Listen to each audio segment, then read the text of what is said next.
السلام عليكم ورحمة الله.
আসসালামু আলাইকুম, সবাই কেমন আছেন? ওয়ালাইকুম আসসালাম ওয়া রাহমাতুল্লাহ। জি ওস্তাদ, ভালো আছেন? ভালো আছে আলহামদুলিল্লাহ। আলহামদুলিল্লাহ। ওস্তাদ, পানির আবহাওয়া, বাসায় কারেন্ট নাই, প্রচুর অসুবিধা। তাই জি, এবছর বৃষ্টি বেশি আমাদের এখানেও। সকালে বৃষ্টি হচ্ছে ওস্তাদ অনেক। যেসব বৃষ্টি প্রচুর এবছর যেন অনেক, মানে কুরবানির পর থেকে হয়েই যাচ্ছে। হ্যাঁ, কুরবানির পর থেকে একবার লাগাতার বৃষ্টি, প্রতিদিন বৃষ্টি। জি এবছর বর্ষা বেশি।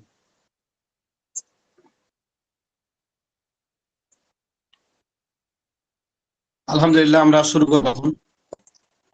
যারা এসেছেন আলহামদুলিল্লাহ। আমার আওয়াজ কি শোনা যাচ্ছে? জি ওস্তাদ, একটা মাছ পাওয়া গেছে জেলেদের জালে, 78 কিলো। সুবহানাল্লাহ, অনেক বড়। তেলে তেলে ভোলা মাছ, তেলে ভোলা। এ মাছ তো চিনি না। যেসব তেলে ভোলা ভোলা। মাছের সেই, হ্যাঁ, ভোলা মাছের সেই ফিশ ফ্রাই কি করে। আচ্ছা, জি নদীতে জি অনেক বড় মাছ। তাহলে এই মাছ বিক্রি করে যে ওরা বড় লোক হয়ে যাবে। জি ওস্তাদ, ওই তো দেখাচ্ছিল 39 লাখ, কত লাখ টাকা দাম উঠেছে। আর ওস্তাদ এই পানি কমে গেলে আর এই গ্রামবাসীরা সবাই ধরে এক একটা 10 কিলো, 20 কিলো, 25 কিলো। তাই আমি তো ওস্তাদ, নদী আর আমার ঘর, মসজিদ 1/2 মিনিট লাগে, নদী আর মসজিদ। ওই যে দেখাইছিল আপনি একদিন, নদীর থেকে যে বালু তুলতেছে ওই নদীতে।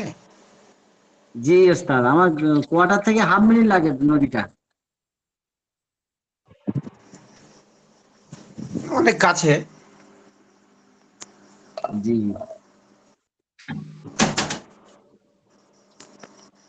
স্যার মোতায়েম সাহেব তো আসবেন, আপনি আসবেন ওনার সাথে, ঘুরে যাবেন।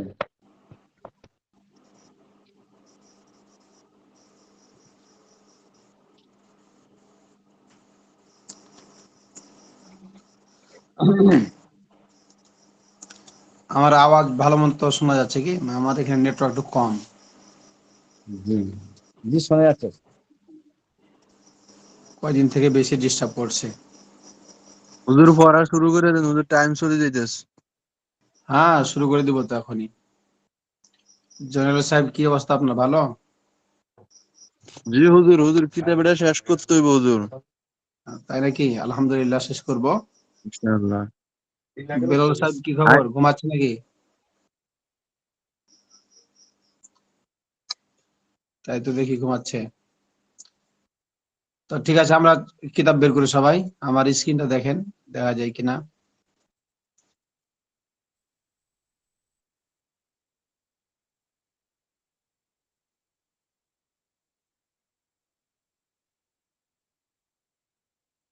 কত নম্বর পৃষ্ঠা?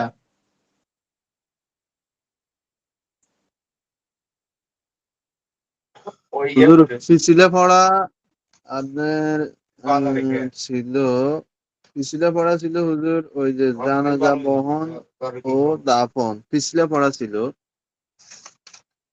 আজকা হ্যাঁ, হুজুর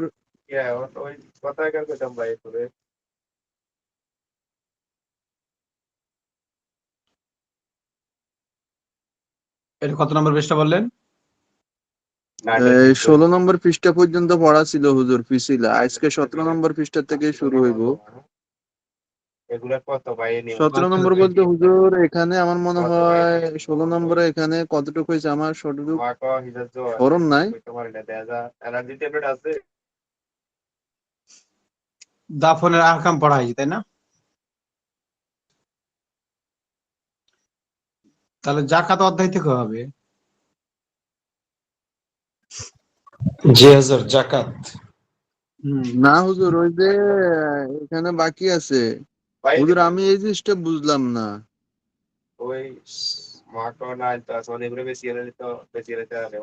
মোরতাস হুজুর, আগে ওই যে পিছনের প্রশ্নগুলো কোনটা? একটু আলাপ আলোচনা করেন না হুজুর। এই যে 15 নম্বরের প্রশ্নগুলা। 15 নম্বর পৃষ্ঠার প্রশ্ন দেখেন, এই যে জানাজা কাঁধে নেওয়ার সুন্নত তরিকা বলো। জানাজা কাঁধে নেওয়ার সুন্নত তরিকা বলেন। পাচ্ছেন না?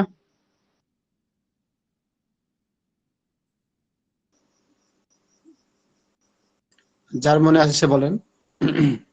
হুজুর জানাজা জানাজা কাঁধে কাঁধে নেওয়ার সুন্নত তরিকা। হ্যাঁ, জানাজার কাঁধে নেওয়ার সুন্নত তরিকা হইছে পুরুষে জানাজা বহন করা সুন্নত একটা। তারপরে আপনার 40 কদম বহন করা সুন্নত।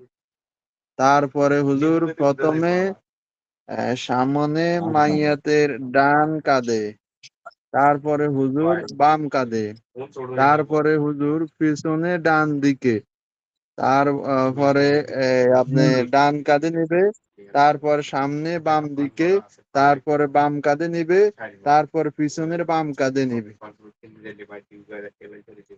আচ্ছা, মাশাআল্লাহ। বাকিরা বুঝতেছেন কিনা খেয়াল করে পড়া দিও সবাই। উত্তরগুলা শুধু একই দিনে না, সবাই মিলে জানার দরকার আমাদের। 2 নম্বর, জানাজার সঙ্গে যাওয়া সুন্নত তরিকা বলো। জানাজার সঙ্গে যাওয়ার সুন্নত তরিকা কোনটা? হুজুর জানাজার সঙ্গে বহন যাওয়ার সুন্নত তরিকা হচ্ছে জানাজার পিছনে পিছনে যাওয়া। তারপরে হুজুর আপনার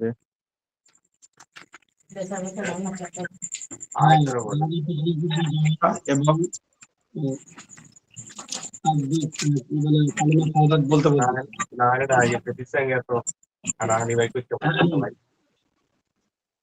তারপরে জি 3 নম্বর, হুজুর। কবর তৈরি করার সুন্নত তরিকা কি এবং তার দলিল কি?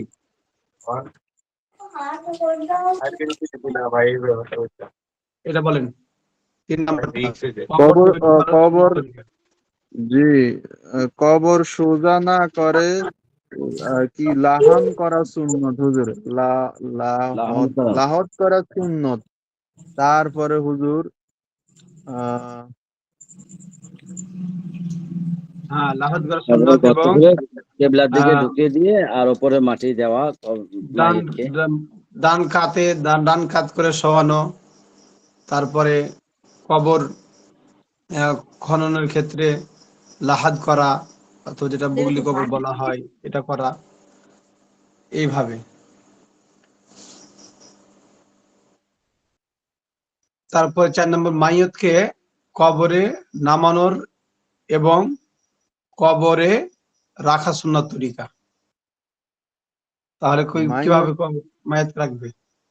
হ্যাঁ হুজুর, মাইয়াতকে কবরে রাখা রয়েছে যে কবরের ভিতরে মানুষের দৈর্ঘ্য অর্ধেক হওয়া সুন্নত। হ্যাঁ, তারপর জি, তারপর হয়েছে যে হুজুর আহ কিছুটা বেশি হতে পারে, সমস্যা নাই। মানুষ কবরের মধ্যে নেমে একটা মুর্দাকে ভালোভাবে রাখতে পারে, অতটুকু প্রশস্ত করা, অতটুকু গভীর করা, যতটুকু তারা আহ উপরে উম, গন্ধ না ছড়ায় বা মাটি না উঠে যায়, শরীর না যায়, ঠিক ওইভাবে গর্ত করা। অন্তত পক্ষে আহ মানুষের উচ্চতার অর্ধেক বা অর্ধেকের বেশি হলে আরো বেশি ভালো হয়। জি হুজুর, আর আরো কিছু আছে হুজুর, মাইয়াতকে কেবলার দিকে দাখিল করা, তারপরে ওই যে হ্যাঁ, মুখটারে কেবলার দিক দিয়ে শোয়াইবে। হুম, অবশ্য কেবলার দিকে মুখ না করতে পারলে সোজা করে রাখতে পারবে। জি তারপর হুজুর, 5 নম্বর কবরে মাটি দেওয়ার তরিকা বলো। কবরে মাটি দেওয়ার তরিকা হুজুর, মাইয়াতকে কবরে রাখার পর কাঁচা ইট অথবা বাঁশ দিয়ে ডেকে দেবে। হুম, মানে এটা সুন্নতারি।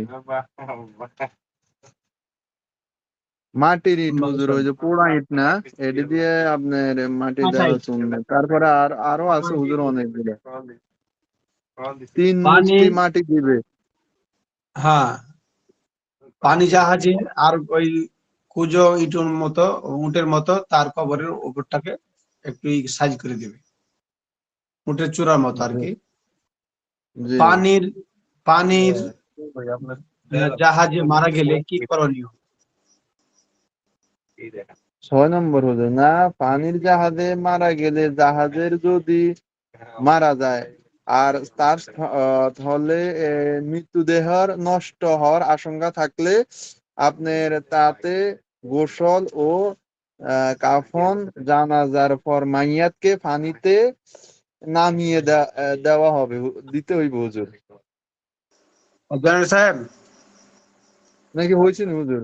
তারপর হ্যাঁ, সমুদ্রের জেনারেল সাহেব, একটু দাঁড়ান, আমি একটু কথা বলবো, এই যে আমাকে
নাজমুল ভাই, হ্যাঁ বলো ভাই। কই আছেন আপনি? খবর নাই, কিছু নাই, খালি পড়ালেখার কি অবস্থা? সেপ্টেম্বর মাস। আমাকে তো ভাই প্রচন্ড গরম লাগে, বুঝছেন? সময় কম। আজকে জয়নাল ভাই, ডিউটিতে আসতে অনেক। জি ভাই। পরীক্ষা, ফাইনাল পরীক্ষা কবে আমাদের? আমগো ফাইনাল পরীক্ষা হইব আপনার মরে গেলে কবরের মধ্যে। 3টে প্রশ্নের উত্তর দিতে পারলে হ্যাঁ পাস হয়ে গেছে।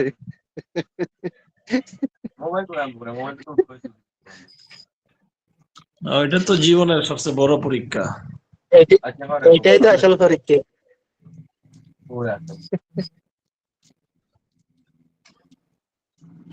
এটা হলো জীবনের সফলতার মেইন সফলতা।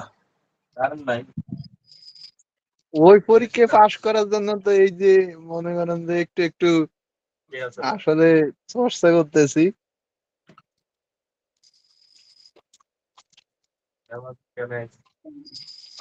তুমি পাস হয়ে গেছো।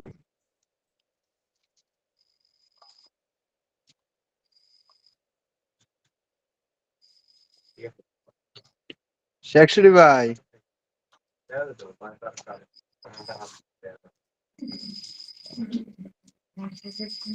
হ্যাঁ ভাই, আসলে সময় পাই না, ওই দিন ফোন দিতে পারি নাই ভাই। দেখি কালকে দেওয়া যায় কিনা, ইনশাআল্লাহ। অলস হয়ে গেছি ভাই, অলস হয়ে গেছি। দোয়া করেন আমার জন্য। করি না। না ভাই, আমি তো আরো কাছলানুন, আমি তো বেশি কাছলানুন, বুঝছেন? আপনাকে তো একবার শুনলে মুখস্থ হয়ে যায় গই। আমগো তো শুনলো পড়লো তারপরে হয় না। আমগো এখন তো ভাই ক্লাসের সব পড়া আপনিই শোনান, আপনিই দেন। আপনি তো ফার্স্টে আছেন ভাই। দূর ভাই। তার মানে আপনি পরিশ্রম করেন, ঠিক আছে? না ভাই, না না না, আস্তাগফিরুল্লাহ, আস্তাগফিরুল্লাহ।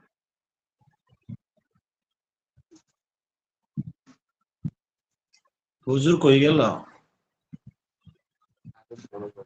সময় শেষ হয়ে যাইতেছে, আমার আবার আজান দিবে, বুঝছেন? কত ঝামেলা ভাই।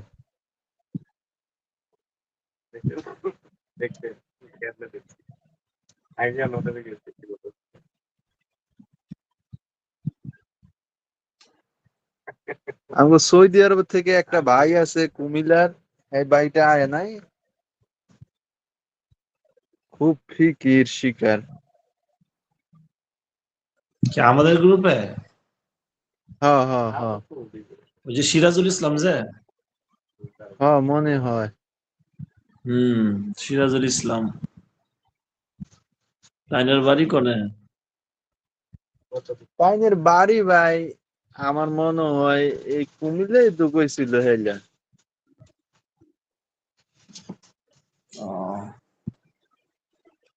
এখন আর তো আমার লগে কয়েকবার কথা হয়েছিল, বুঝছেন? এখন তো আর ওই হেটা তো ফোন টোন না, আমিও দিন ব্যস্ত হয়ে গেছি ভাই, অনেক উঠতে পারি না, শয়তানের অসুয়াশা বহুত। ক্লাস রেকর্ড হইতেছে ভাই। একটু দোয়া করেন ভাই আমার জন্য, আমি যেন পড়তে পারি, বেশি বেশি মেহনত করতে পারি। ও ভাই, জামাতেও যাইতে পারি না। যে দোয়া করতেছি সবগুলো কাজে লাগতেছে, এই জন্যই পড়তে পারতেছেন। ও সাথী ভাই, হ্যাঁ ভাই। বলছি মানুষ মারা গেলে এই যে মাইয়েতকে আগে নিয়ে আর পিছনের মুসল্লি গুলো থাকবে, তাই তো? হুম। আর জানেন নাকি মেয়েরা মারা গেলে আগে মুসল্লি যাবে নাকি পিছনে মাইয়েতে যাবে? এটা তো জানি না ভাই, জয়নাল ভাই জানে।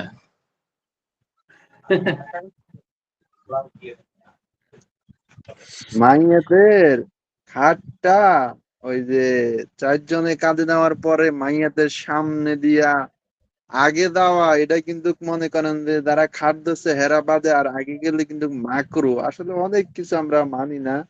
আল্লাহ তাআলা আমাদের জানি না, সবাইকে বলছি মানার কারা কারা তৌফিক দেন। কারা কারা কাজে নেবে আর কারা কারা নেবে না বলো তো। ও মাইয়াত রে, হ্যাঁ, সবচেয়ে উত্তম হয়েছে তার আত্মীয় স্বজন যারা আছে না, হেরা নেওয়া সবচেয়ে উত্তম। না মহিলা হলে কে নিতে পারবে কে পারবে না?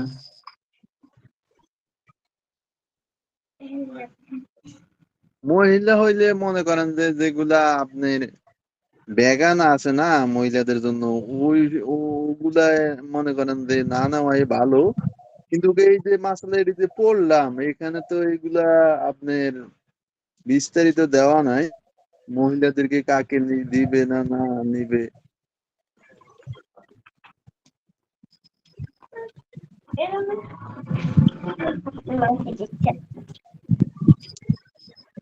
আসলে ভাই এই এই অধ্যায়টায় পড়ে জানাজার অধ্যায়টায় পড়ে একেবারে মনটা মানে খালি এই যে মৃত্যুর কথাটা মনে আসতেছে, বুঝলেন?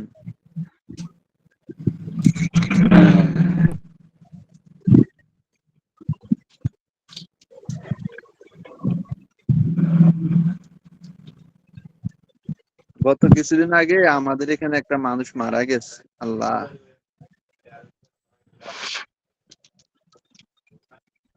ও আচ্ছা।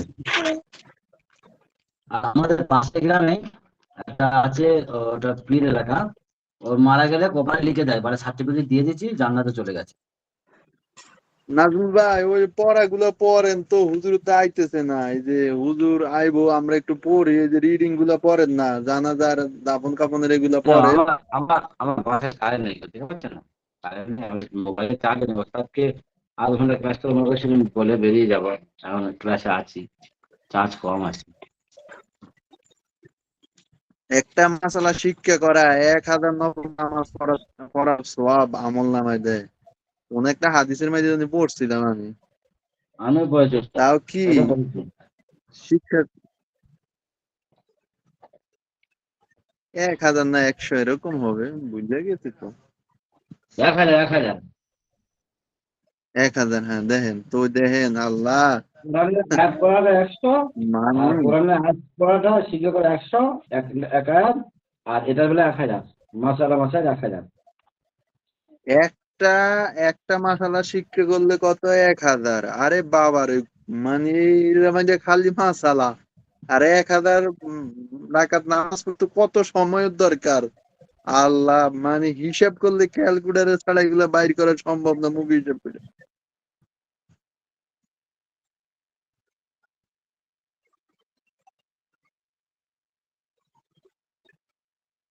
আল্লাহ তাআলা। নাজুল ভাই হ্যাঁ বলো। পড়েন না, একজনে পড়েন রে ভাই, বইসা থাকলে তো হইতেছে না। এলাকা পড়া করতে। হ্যাঁ, ওই যে ওখানে শহীদদের হাকাম, আল্লাহর রাস্তায় যারা শহীদ হয় তাদের অনেক মর্যাদা। শহীদদের মর্যাদা সম্পর্কে আল্লাহ তাআলা বলেছেন কোরআনের আয়াত, যারা আল্লাহর রাস্তায় নিহত হয় তাদেরকে মৃত্যু ভেব না আল্লাহ, বরং তারা আপন প্রতিপালকের নিকট জীবিত, তাদেরকে রিজিক দান করা হয়। আল্লাহ তাদেরকে আপন অনুগ্রহ থেকে যা দান করেছেন তা নিয়ে তারা সন্তুষ্ট। দেখছেন ভাই, শহীদরা মরে না, শহীদ হইতে হইব, শহীদ হইতে হইব। আর যারা এখনো তাদের সঙ্গে যুক্ত হননি তাদেরকে তারা এই সংবাদ দান করে যে তাদের কোনো ভয় নেই এবং তারা চিন্তাগ্রস্ত হবে না। দেখছেন? জান্নাতে দাখিল হওয়ার কোনো মানুষ এই এটা পছন্দ করবে না যে সে দুনিয়াতে ফিরে আসবে আর তাকে দুনিয়ার সমস্ত সম্পদ দান করা হবে। শুধু শহীদ আখেরাতে তার মর্যাদা দেখার কারণে আশঙ্কা করবে যে সে যে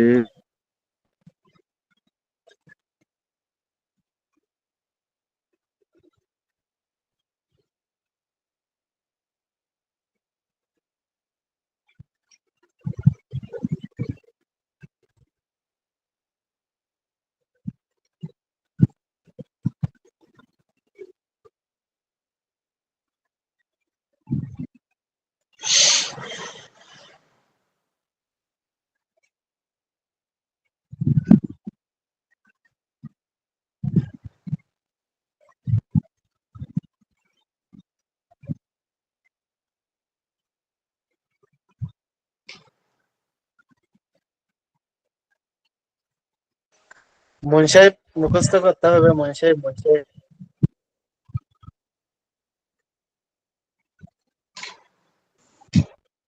মুন আসসালামু সাহেবের আলাইকুম ওটা তো জনাব সাহেব।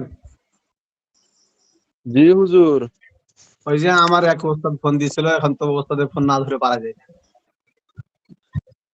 আপনিও তো আমগো ওস্তাদ হুজুর।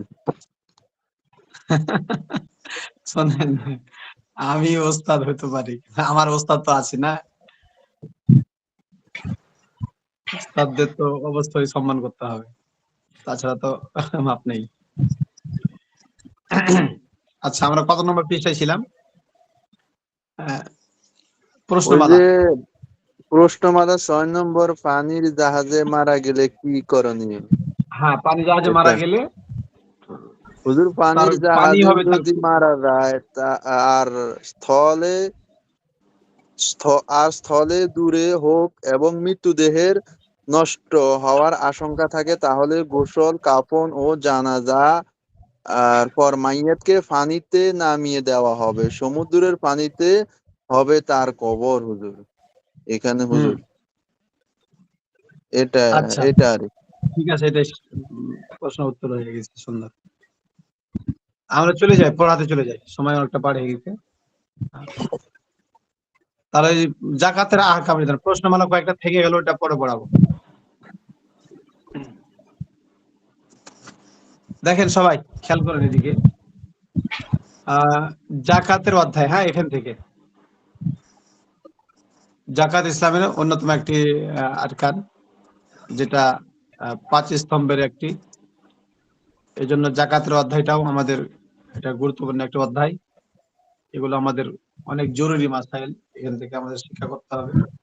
বিশেষভাবে এগুলো আমাদের হর হামেশা প্রতি বছরই লাগে, সেহেতু জাকাতের অধ্যায়কে অবহেলা করলে চলবে না, বরং এটা 5 স্তম্ভের একটি স্তম্ভ। এই জন্য সবাই আমরা এটা মনোযোগী হয়ে মাসালাগুলো শেখার চেষ্টা করব। তাহলে আমরা শুরু করি জাকাতের অধ্যায়।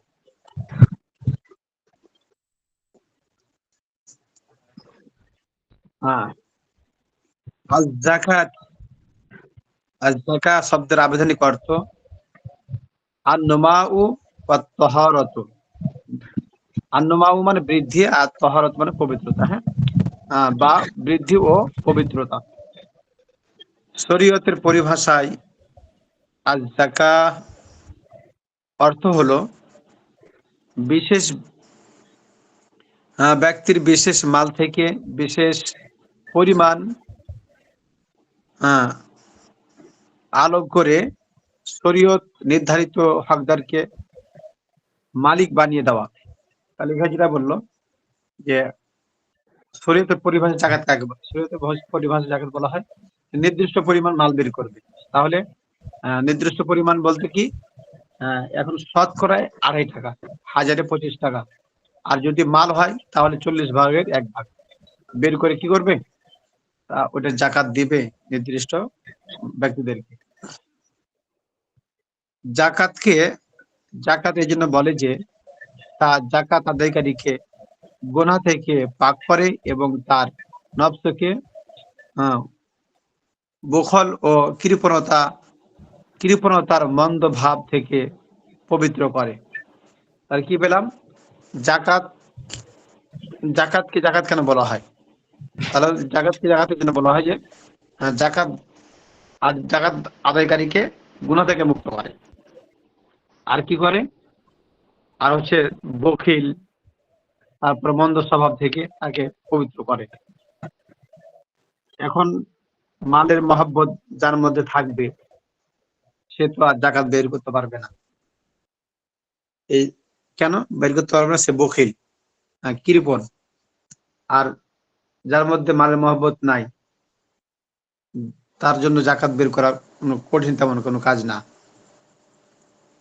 অন্যদিকে জাকাত মালিকের অবশিষ্ট মালে বরকত আনয়ন করে এবং গরিবের মাল বৃদ্ধি করে, ফলে সমাজের আর্থিক জীবন সচল থাকে। তাহলে এখানে যেটা বললো, অন্যদিকে জাকাত মালিকের অবশিষ্ট মালে বরকত আনয়ন করে। তাহলে যে মালটা আমি বের করলাম, মনে করেন যে 100 টাকা থেকে আমি 2.5 টাকা জাকাত দিয়ে দিলাম, আগে 2.5 টাকা তো আমার 100 টাকার মধ্যে থেকে কমে গেল, তাই না? এটা নজরে দেখা যায়।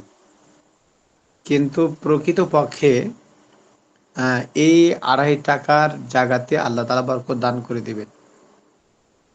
নচেত মানুষের মালে যদি বরকত আল্লাহ তাআলা নাই দান করতেন, তাহলে পারে কিন্তু মানুষের মাল জাকাত দিতে দিতে দিতে দিতে এক সময় মাল শেষ হয়ে যেত। ঠিকই একজন ব্যবসায়িক একবার কি করে জাকাত দেয়, পরের বছর আবার তার এমন বরকত হয় যে গত বছরের থেকে বর্তমান সময়ে তাকে আবার যে জাকাতটা দিচ্ছে এটা গত বছরের তুলনায় বেশি। কেন বেশি? এটা বরকত। আসলেই মানুষ জাকাত বের করার সময় এটাকে কি মনে করে? এটাকে কৃপণতা মনে করে, বখিল মনে করে, দিয়ে দেয় না। কিন্তু আসলে জাকাত মানুষের মালের বরকত দান করেন আল্লাহ তাআলা। জাকাত দ্বারা সমাজ থেকে দরিদ্র ও দুর্দশা দূর হয়। তার মনে করেন সমাজের মধ্যে যদি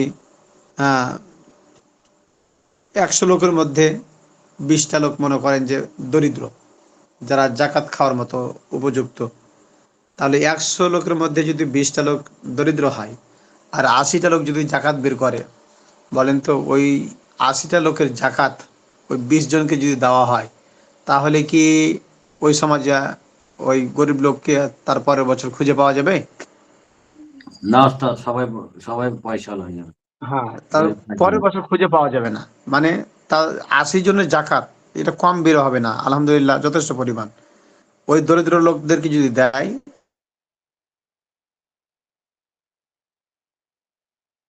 ওই দরিদ্র লোকগুলো ওই জাকাতের টাকা দিয়ে ব্যবসা বাণিজ্য করে। যদি তারা ঠিক মতো তাহলে এভাবে যদি প্রত্যেকটা সমাজে, প্রত্যেকটা মহল্লায়, প্রত্যেকটা শহরে, প্রত্যেকটা দেশে যদি এই নিয়মটা চালু হয়, তাহলে দরিদ্র বিমোচন হতে বেশি সময় লাগবে না। কিন্তু আসলে জাকাত আসলে হচ্ছে যে এটা এমন একটি সিস্টেম যেটা অর্থনীতিতে মানুষকে দুর্বল থেকে সবলে পৌঁছায় দেয়। আর জাকাত ভিত্তিক যদি অর্থনীতি সমাজে, দেশে প্রতিষ্ঠিত হয়, জাকাত ভিত্তিক যদি কি হয় দেশের মধ্যে অথবা সমাজে, দেশের মধ্যে যদি কি হয় অর্থনীতি চালু হয়, জাকাত ভিত্তিক অর্থনীতি, তাহলে ওই দেশে অবশ্যই কয়েক বছরের মধ্যে ওই দেশ উন্নত দেশগুলোর মধ্যে উপনীত হবে। কেন? যে দেশের মধ্যে গরিব মানুষ থাকে না সেই দেশ হলো উন্নত।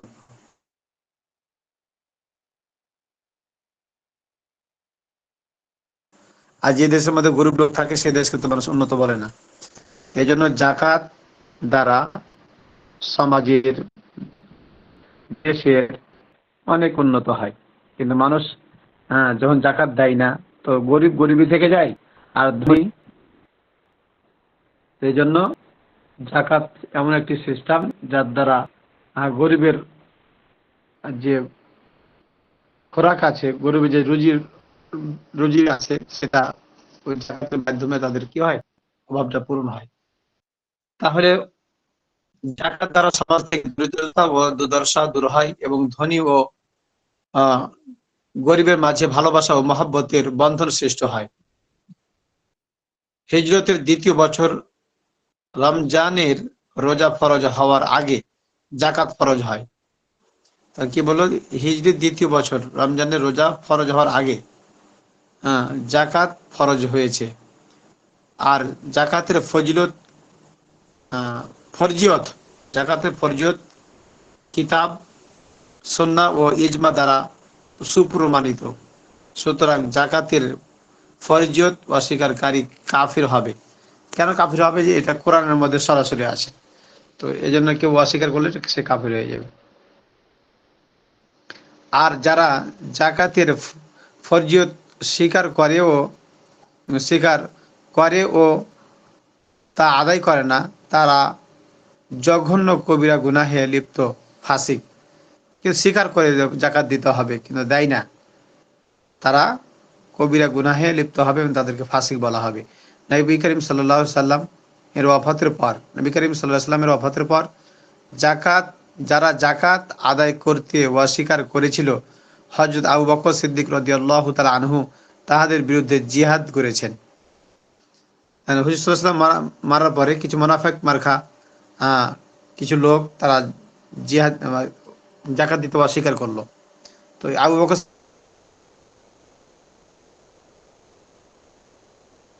সিদ্দিক রাদিয়াল্লাহু তাআলা আনহু তো তাদের সাথে যুদ্ধ করেছিলেন। কোরআন হাদিসে জাকাতের কথা যেমন বর্ণিত হয়েছে তেমনি জাকাত আদায় না করা সম্পর্কে কঠিন হুঁশিয়ারি দিয়েছে।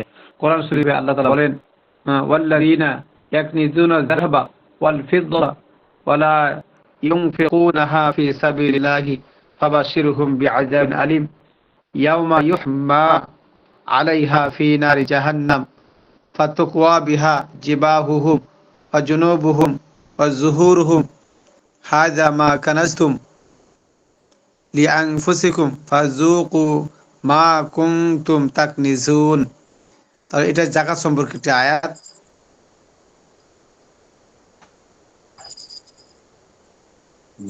দেখে নিচে কি দেখেছে, আর যারা সোনা চাঁদি সঞ্চয় করে রাখে আল্লাহর রাস্তায় খরচ করে না, তাহাদেরকে আযাবের সংবাদ দাও। যেদিন ওই সোনা চাঁদিকে জাহান্নামের আগুনে উত্তপ্ত করা হবে এবং তা দ্বারা তাদের কপাল এবং পাশে এবং পিঠ দাগানো হবে, আর বলা হবে, এ তো সেই সম্পদ যা তোমরা নিজেদের জন্য সঞ্চয় করতে, সুতরাং যা তোমরা সঞ্চয় করতে তার স্বাদ ভোগ করো। চিন্তা করেছেন? তাহলে ওই সম্পদগুলোকে আগুনে গরম করা হবে এবং তাকে দাগ দেওয়া হবে। হযরত আবু হুরায়রা রাদিয়াল্লাহু তাআলা আনহু হতে বর্ণিত আছে, রাসূল সাল্লাল্লাহু আলাইহি ওয়াসাল্লাম বলেছেন, আল্লাহ যাকে মাল দান করেছেন কিন্তু সে তার জাকাত আদায় করেনি, কিয়ামতের দিন ওই মাল বিষধর সাপ হয়ে তাকে পেঁচিয়ে ধরে তারপর তার মুখের দুই দিক চেপে ধরে বলবে, আমি তোমার সঞ্চিত ধন, আমি তোমার সম্পদ। তারপর নবী করিম সাল্লাল্লাহু আলাইহি সাল্লাম এই আয়াত তেলাওয়াত করেন, ওয়ালা ইয়াহসাবান্নাল্লাযীনা ইয়াবখুলুনা বিমা আতাহুমুল্লাহ মিন ফাদলিহি হুয়া খায়রুল লাহুম বাল হুয়া শাররুল লাহুম। তাহলে আল্লাহ তাআলা এখানে যেটা বললেন যে কিয়ামতের দিন বিষধর সাপ তাকে কি করবে, কবরের মধ্যে তার মুখে চেপে ধরবে, আমি তোমার সঞ্চিত ধন সম্পদ, আমি তোমার সম্পদ, আমি তোমার ধন। তারপর নবী সাল্লাল্লাহু আলাইহি ওয়াসাল্লাম এই আয়াতটা তেলাওয়াত করেন আর কি, আল্লাহ আপন অনুগ্রহ দ্বারা যে মাল দান করেছেন তা নিয়ে যারা কৃপণতা করে তারা যেন মনে না করে যে তা তাদের জন্য ভালো না, বরং তা তাদের জন্য অতি মন্দ। যে সম্পদে তারা কৃপণতা করেছে, কিয়ামতের দিন তা দ্বারা তাদেরকে পেঁচানো হবে, আর আল্লাহরই জন্য আসমান ও জমিনের উত্তরাধিকার, আর আল্লাহ তোমাদের কৃত কর্ম সম্পর্কে অবগত। সুতরাং তোমার উপর জাকাত ফরজ হলে অবশ্যই তুমি খুশি মনে জাকাত আদায় করবে, তাতে তুমি দুনিয়া ও আখিরাতে লাভবান হবে। তাহলে এই যে আয়াতগুলো আমরা মুখস্থ করে নেব, জাকাতের আয়াতগুলো। ওয়ালা ইয়াহসাবান্নাল্লাযিনা ইয়াবখালুনা বিমা আতাহুমুল্লাহু মিন ফাদলিহি ওয়া খায়রুল লাহুম বাল হুয়া শাররুল লাহুম। এই আয়াতটা সবাই মুখস্থ করে নেব আমরা। নিচে আসেন, জাকাত ফরজ হওয়ার শর্ত। জাকাত যে ফরজ হবে, কি কি শর্তে ফরজ হবে আমরা সবাই খেয়াল করি। দেখেন, জাকাত ফরজ হওয়ার শর্ত হলো 1 নম্বর মুসলমান হওয়া। তাহলে মুসলমানের উপর জাকাত ফরজ, যারা মুসলমান না তাদের উপর জাকাত ফরজ নয়। স্বাধীন হওয়া, স্বাধীন বলতে যে গোলাম, তার উপরে জাকাত ফরজ না। তাহলে স্বাধীন অর্থাৎ যে ব্যক্তির কোনো কি নাই, কোনো বাধা বিঘ্নতা নাই, যে গোলাম না, বাদী না, তার উপরে কি হবে, জাকাত ফরজ হবে। প্রাপ্তবয়স্ক হওয়া, তাহলে নাবালিকের উপরে জাকাত ফরজ না। হ্যাঁ, প্রাপ্তবয়স্ক হওয়া, প্রাপ্তবয়স্ক, তাহলে যে নাবালেগ তার উপরে কি হবে না, জাকাত ফরজ হবে না, যদিও তার কাছে কি থাকে,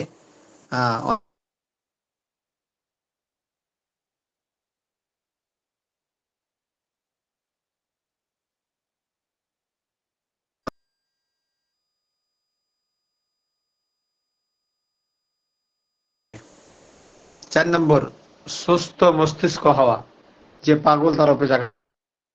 তোলা রূপা এবং 7.5 ভরি বা 7.5 তোলা হচ্ছে কি স্বর্ণ, এটা হচ্ছে নিসাব। এই পরিমাণ যদি কার কাছে টাকা থাকে অথবা সম্পদ থাকে, মালামাল থাকে, তাহলে পরে তার উপরে জাকাত ফরজ হবে।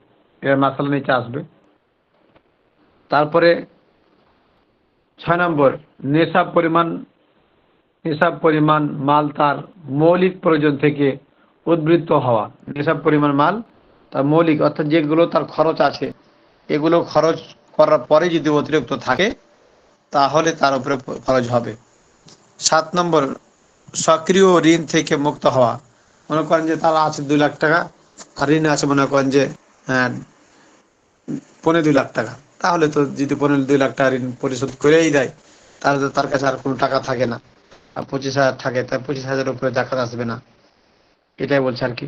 8 নম্বর মাল বর্ধন যোগ্য হওয়া, অর্থাৎ মালে নামি, যে নুমানি একটা বলো না, অর্থাৎ যে মাল বাড়ে আর কি, যেমন ব্যবসায়ের মাল, যেটাকে মনে করেন যে কি এটা বাড়ে। তারপর নেশাবের উপর চাঁদের হিসাব বছর পূর্ণ হওয়া। নেশাব মনে করেন যে 1 বছর পর জাকাত ফরজ হবে। আপনি আপনার জাকাত পরিমাণ মাল হয়েছে, কিন্তু যেদিন হয়েছে সেদিন জাকাত লাগবে না, বরং এই মালটা 1 বছর অতিবাহিত হওয়ার পরে যদি থাকে, বাড়ে, তাহলে জাকাত আসবে, আর নচেত আসবে না। এই 9টা। সুতরাং কাফিরের উপর, গোলামের উপর, নাবালিকের উপর এবং অসুস্থ মস্তিষ্কের উপর জাকাত নেই। তাহলে আমরা এই 9টা শর্ত ভালো করে মুখস্থ করবো। 9টা শর্ত কালকে আগামী সপ্তাহে আপনাদেরকে ধরবো না দেখে, জাকাত ফরজ হওয়ার জন্য 9টি শর্ত কি কি বলেন, তখন মুখস্থ বলতে হবে, কিন্তু না দেখে। এই জন্য এই 9টা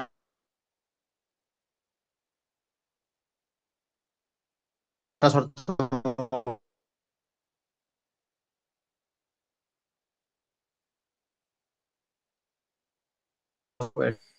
আপনার কথা আসতেছে না, অনেক বেজে বেজে আসতেছে। সবাই। আচ্ছা, এটা তাড়াতাড়ি শেষ করি চ্যাপ্টারটা। পূর্ণ মালিকানার অর্থ হলো মোহর হাতে আসার কেননা হাতে না আসায় তার কবজায় ও নিয়ন্ত্রণে সাব্যস্ত হয়নি, আর কবজা ছাড়া মালিকানা পূর্ণ হয় না। যারা মহিলা, যাদের মনে করেন যে মোহর 3-4 লাখ টাকা বা জাকাত খরচ হয় এই পরিমাণ, নেশাব পরিমাণ এর মোহর তার কাছে আছে, তাহলে পারে এই মোহরের উপরেও তার কি আসবে, জাকাত আসবে। আর এটা যতক্ষণ পর্যন্ত তার হাতে না আসবে ততক্ষণ পর্যন্ত সে পূর্ণ মালিক না হওয়ার কারণে জাকাত আসবে না। যদি স্বামী বাচ্চা না দেয়, নির্ধারণ হয়ে গেছে, কিন্তু টাকা দেয়নি, তাহলে এটা কি আসবে না, জাকাত আসবে না, কারণ তার হাতে এখনো পৌঁছেনি। হাতে আসার পরে তখন তার উপরে কি হবে, জাকাত ফরজ হবে। ঋণগ্রস্ত ব্যক্তির হাতে যে মাল আছে তাতে ঋণ পরিমাণ মালের উপর জাকাত ওয়াজিব হবে না। দেখছেন কত সুন্দর, যে ব্যক্তির ঋণ আছে মনে করেন 2 লাখ টাকা, আর তার কাছে আছে কি 3 লাখ টাকা, তার 2 লাখ টাকা বাদ দিতে হবে, 1 লাখ টাকার জাকাত দিতে হবে। কেননা এই মালের উপর তার কবজা ও নিয়ন্ত্রণ থাকলেও অন্য বান্দার হক যুক্ত রয়েছে। খুবই সুন্দর মশলাটা।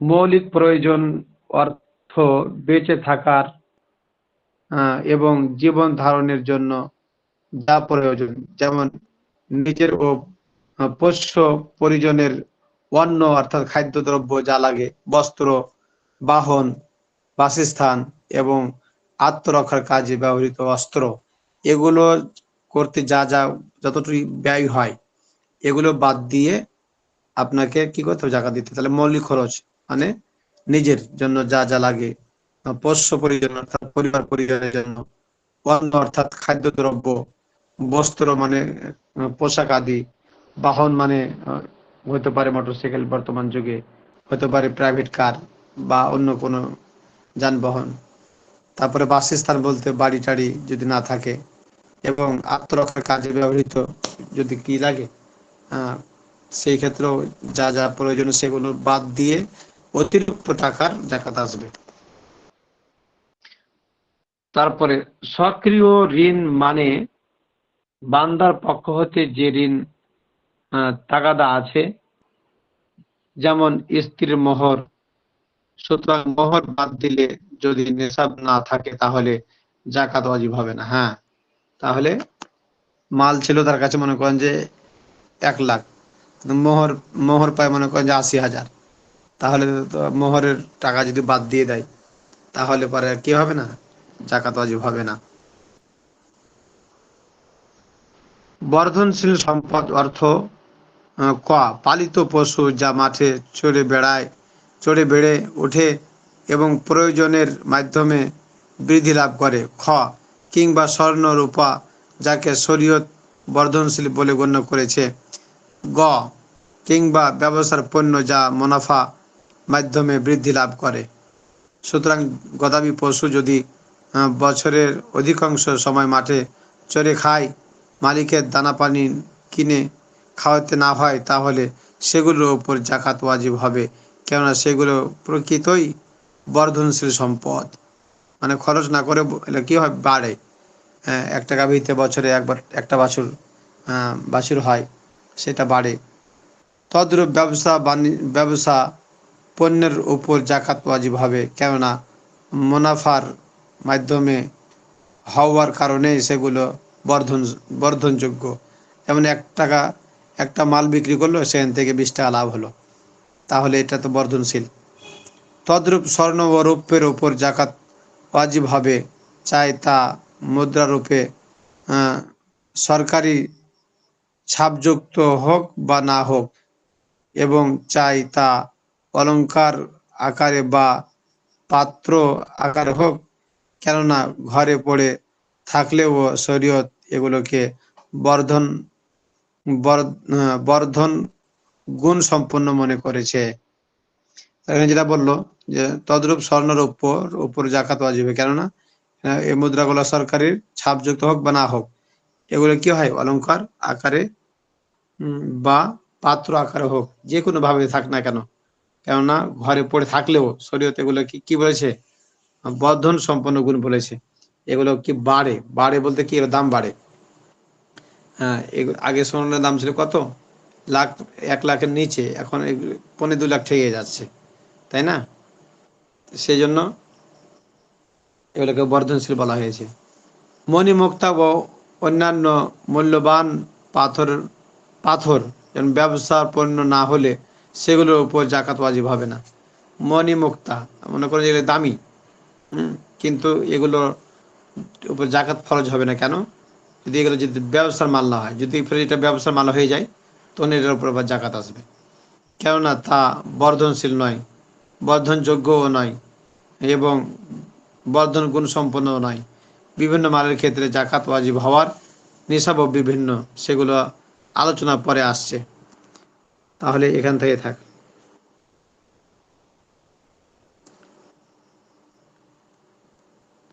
আপনারা আছেন না গেছেন সবাই? না ওস্তাদ আছি। আলহামদুলিল্লাহ।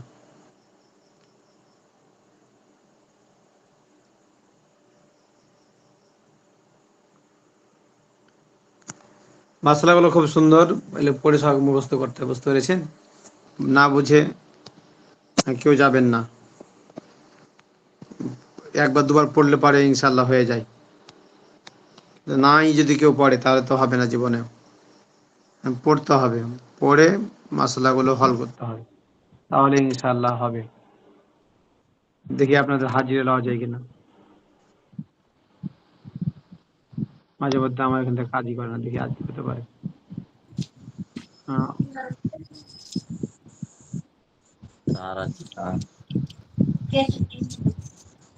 কিরকম লিফট করুন, হচ্ছে না কেন?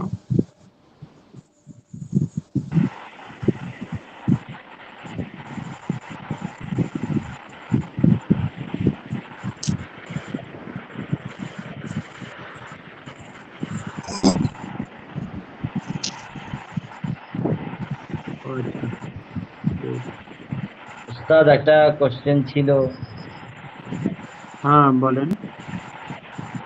ওস্তাদ ওই কোনো একজনের রমজান মাসে জাকাতের পরিমাণটা ছিল হয়তো 40,000, সে জানে না ভুল, সে জানে না ভুল করে ওস্তাদ 25,000 টাকা দিয়ে দিচ্ছে। এখন বর্তমান সে টাকা গুলো দেখছে এখনো 15,000 কি 20,000 টাকা দিলে তবে সেই পরিমাণটা শোধ হবে। তাহলে কি গুনাহ হবে না এখন দিলে হয়ে যাবে? বলেন তো। আবার বলবো? বলেন। আর কোন একটা ভাইয়ের জাকাতের পরিমাণ ধরুন 40,000, সে তো জানতো না, তো হয়তো 25,000 টাকা দিয়েছে, এখন 15,000 টাকা দেয়নি। এখন বর্তমান টাকা হিসেব করে দেখছে যে রমজান মাসে তার জাকাত ছিল 40,000, দিয়েছে 25,000, এখনো 20,000 টাকা দেওয়া দরকার ছিল। এখন সেটা কি করা যাবে? গুনাহ হয়ে গেল নাকি দিলে অসুবিধা? বাকি টাকাটা এখন দিয়ে দিবে, বাকি টাকাটা এখন দিয়ে দিবে, আচ্ছা বাকি টাকাটা এখন দিয়ে দিলে আদায় হয়ে যাবে, কোনো সমস্যা নেই। বুঝেছেন কিনা?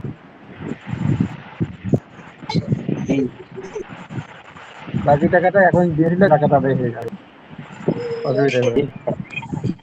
তবে না দিলে গুণাগার হবে।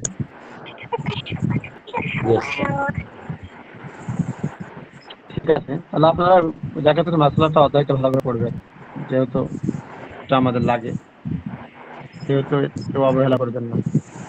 বাংলা কিতাব কয়েকবার পড়লে পারে ইনশাআল্লাহ ভালো হয়ে যায় কিতাব। ঠিক আছে, আজকে পর্যন্ত থাকলো। সবাই ভালো থাকবেন, সুস্থ থাকবেন। আসসালামু আলাইকুম ওয়া রাহমাতুল্লাহ।